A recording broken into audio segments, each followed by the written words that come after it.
Okay, so hmm.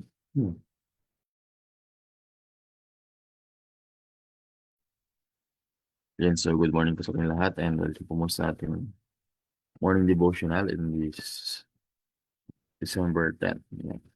So ako po ang inyong tagapagpakilala, si Brother Joe Puchon po at patuloy ko po magpa-sabi ng mga may mga part. Tayo po yung magkakaroon po ng opening song and opening prayer naman po to be led by Sister Angela. Pagkatapos po niya, atin na po mapapakinggan ng mensahe sa Diyos na atin pong maririnig mula kay Brother Japet po. And after po nun ay ang closing song and closing prayer naman po ng ating speaker. So atin na pong ihanda ang ating mga tenga sa pag-aaral po natin ngayong umaga. At tayo na po ngayon ay dumako sa ating panimulang awitin.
Okay. We would like to thank you for guiding us throughout this day. Thank you for your guidance and your protection. Please continue to bless us this morning as you have our worship.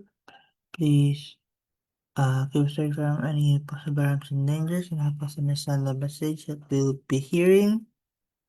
And please help us apply all of these things that we will be learning into our hearts and minds and show them in our daily lives so that we may become good examples to those around us. Thank you for always hearing and answering our prayers. In Jesus' name I pray, amen.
So good morning po sa ating lahat. Ang topic po natin yung ay, a new heart also will I give you. Sabi po sa Ezekiel 36 verse 26, a new heart also will I give you, and a new spirit will I put within you. And I will take away the stony heart out of your flesh, and I will give you an heart of flesh.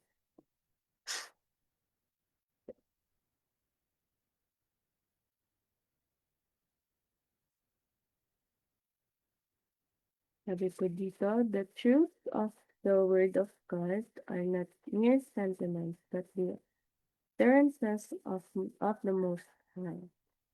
Anyone who makes this truth a part of their life becomes in every sense a new creature.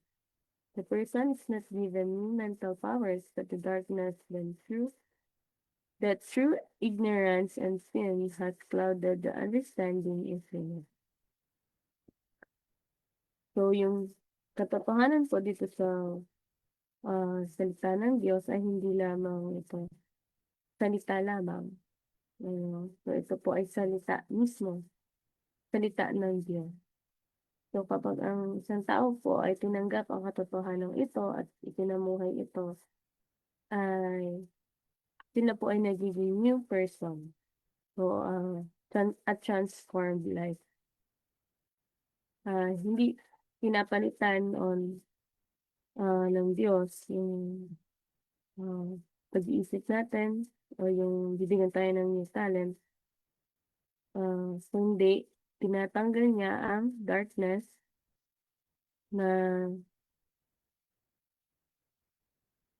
tinatanggal niya yung darkness mula doon sa kasalanan at ignorance at sa ating iisip. So yung mga pagkalito, yung maling pag-iisip at yung pagiging blind. So kapag nawala na yung kadiliman, ay mas mauunawaan na natin ito at makakasunod tayo sa ating Diyos ng merong bagong puso. The words "a new heart will I give you" means a new mind will I give you. This change of heart is always attended by a clear conception of distinctity and understanding of truth. The clearness of our view of truth will be proportionate to our understanding of the Word of God. A person who gives the scriptures close, prayerful attention will gain clear comprehension and sound judgment. As is in turning to God, he or she has reached a higher grade of intelligence.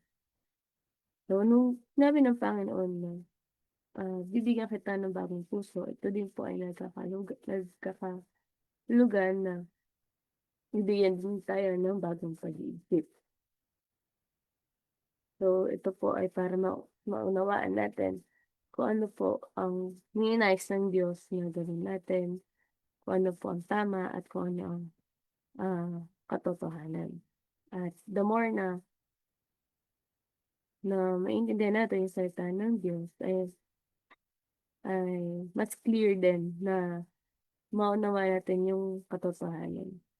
Kaya sabi dito yung spiritual understanding ko ay mag-grow na proportion. So kung paano tayo kaseryoso, ka-prayerful na habang tayo ay nag-aaral ng salita ng Diyos. At kung sino po ay yung talagang nagdi-dig deeper doon sa Bible ay mas sila po ay nakaka-develop ng maayos o judgments, yung better understanding at merong malalim na wisdom. So, tayo po ay parang nagkakaroon ng higher level ng pag-iisip kapag tayo po ay mas focus doon sa pag-aaral ng salita ng Diyos.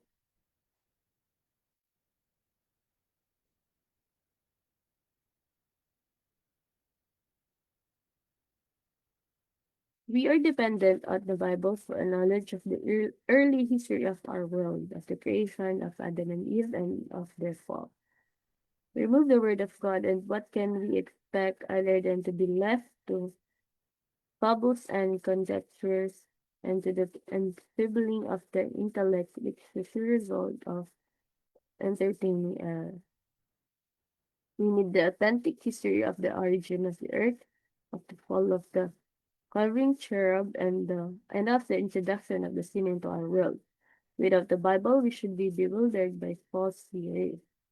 So, tayo po ay nakadepende sa Biblia para malaman po natin yung tunay na history ng ating mundo. So, kung paano po nagsimula lahat, paano po kinreate si Adan at si Eva, at paano nga po yung papasok yung kasalanan sa ating mundo. So, kapag tinanggal po natin ang Biblia, tayo po ay maiiwanan ng puro panghuhula, puro mga katang-isip, mga kwento-kwento lamang. At magkakaroon ng mahinang pag-iisip dahil nga ito ay nakabase sa error. Kaya kailangan natin ng Biblia para mabigyan sa atin ng katotohanan, yung creation of earth, yung pagkahulog ni Lucifer, and paano nag-start yung kasalanan nito sa ating mundo. At kung wala ang salita ng Diyos, tayo po ay madaling malilito at mamimislead ng mga false theory. Kaya ang Bible po, ito po yung nagpoprotekta sa ating mga pag-iisip at nagbibigay sa atin ng foundation ng katotohanan. Wherever Christians are, they may hold communion with God, and they may enjoy the intelligence of sanctified science. Their minds may be strengthened even as Daniel was.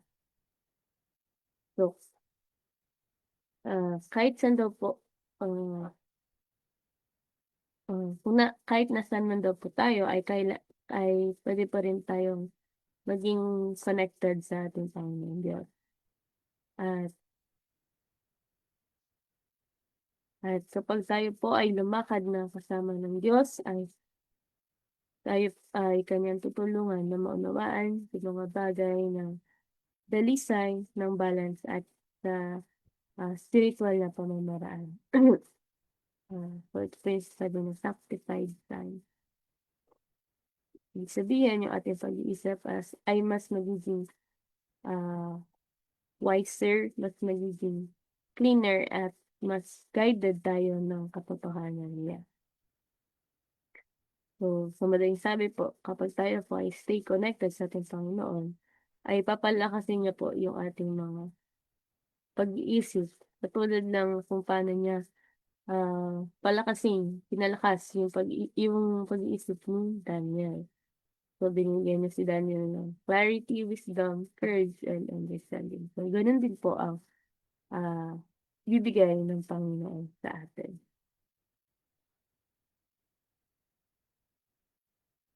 The mind in which error has once taken possession can never expand freely to truth, even after investigation. The old theories will claim recognition, the understanding of things that are true and elevated and sanctifying will be confused. Superstitious ideas will enter the mind to mingle with the truth, and these ideas are always debasing in their influence. Christian knowledge bears its own stamp of unmeasured superiority in all that concerns the preparation for the future immortal life. It distinguishes the Bible reader and believer who has been receiving the precious treasures of truth from the skeptic and the believer in pagan philosophy. So kapag tayo po ay natanggap natin yung maling paniniwala, ay mas mahihirapan po tayo, mas nagiging mahirap sa ating na tanggapin yung katotohanan. Kahit na mag-aaral din tayo ng o mag-aaral tayo o mag-i-investigate. Kasi siyempre meron tayong pagkaalam ng wrong belief na yun. At kaya dahil dito yung pagkaunawa natin ng uh, true, pure, and holy ay nagiging kalituhan.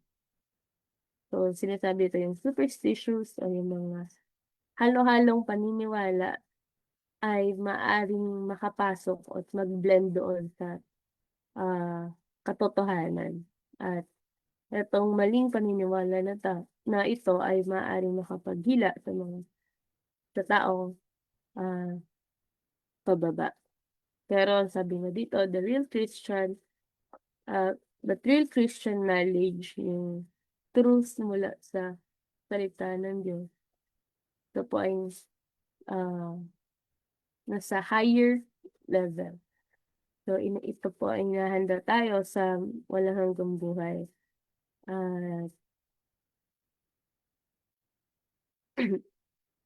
Kaya ito po yung difference ng tunay na Bible reader at ng mga believer.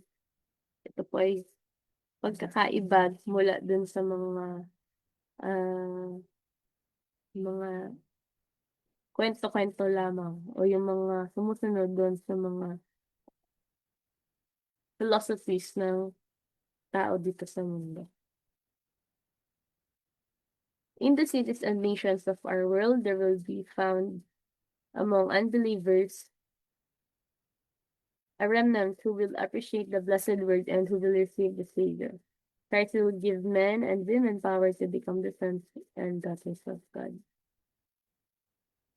So, sinasabi po dito na meron daw pong unbeliever. Kahit sa mundo ng mga unbeliever, ay merong mga tao na willing pa rin na makinig, na pinapahalagan yung salita ng Diyos at tatanggapin si Kristo bilang kanilang tagapagligtas. So, bibigyan ni Kristo ang mga ito ng kapangyarihan upang sila ay maging anak ng Diyos. At so, kahit saan man sila galing or kung ano man yung past nila, kapag sila ay pag tinanggap nila si Kristo, ay babaguhin ni Kristo ang kanilang buhay.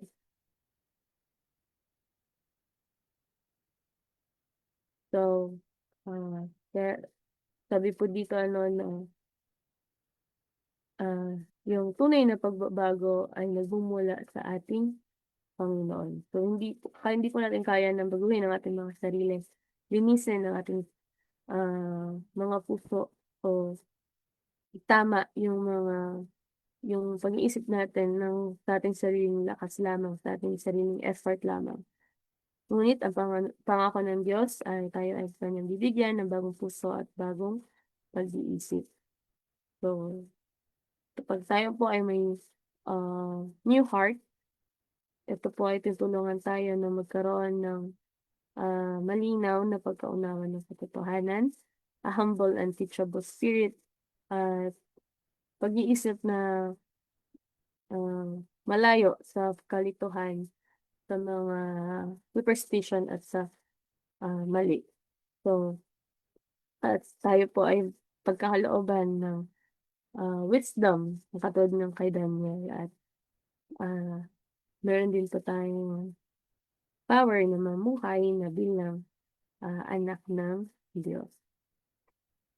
So, kung wala po ang Biblia, ay ang pag-iisip po natin ay mahulog doon sa mga maling katuruan, maling mga idea. At pero sa salita ng Diyos ay makakagain tayo ng clarity, ng sound judgment, and spiritual. So, dito po nagtatapos ang ating devotional. Magandang umaga po sa lahat.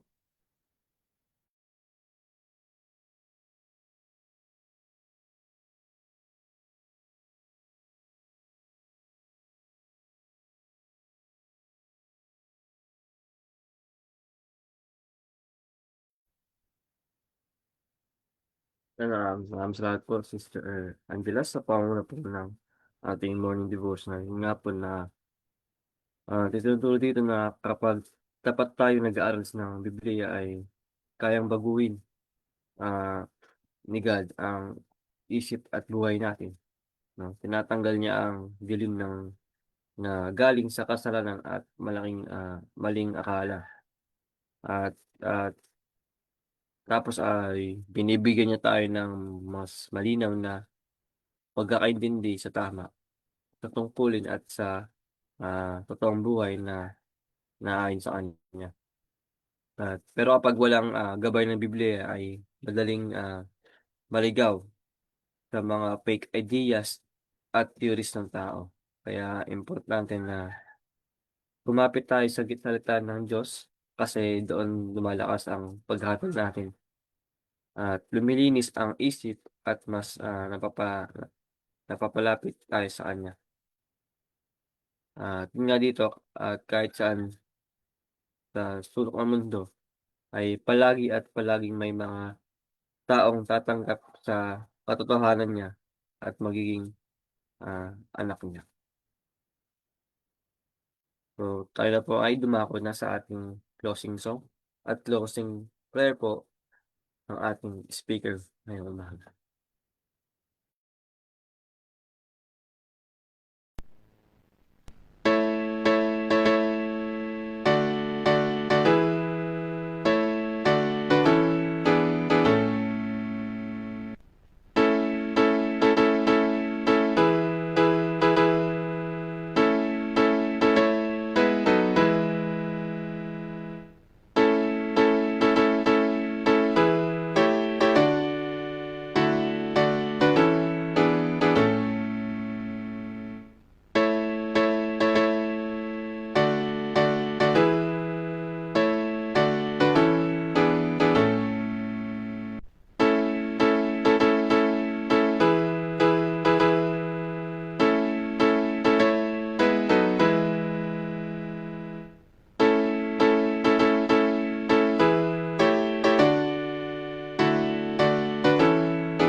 Let's pray. Ama namin banal, Diyos na mga pinayin sa lahat, kaya pinagkapit-salamat sa umagang ito sa lesson na amin pong pinag-aralan ngayong umaga na ito ay itakpo ito sa aming puso at isipan at amin po itong may sa kabuhayan ng Ama.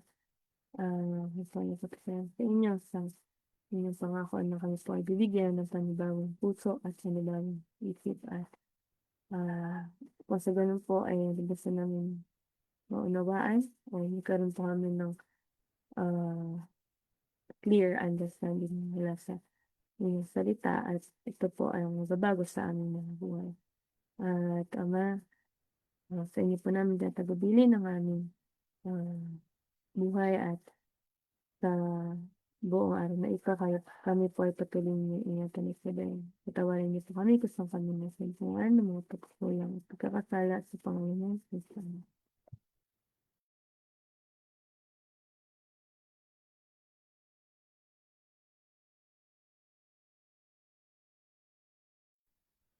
And thank you po. Sa pangunan po sa ating devotion, Sister Angela. Thank you rin po sa mga kasama natin sa Zoom at sa mga nanonood po sa Facebook Live. So, dito na po po ang ating morning devotional at in-invite ko rin po kayo mamaya pong 6 p.m. para naman po sa ating evening devotional. So, hanggang dito na lang po at magandang umaga po sa atin lahat at God bless po.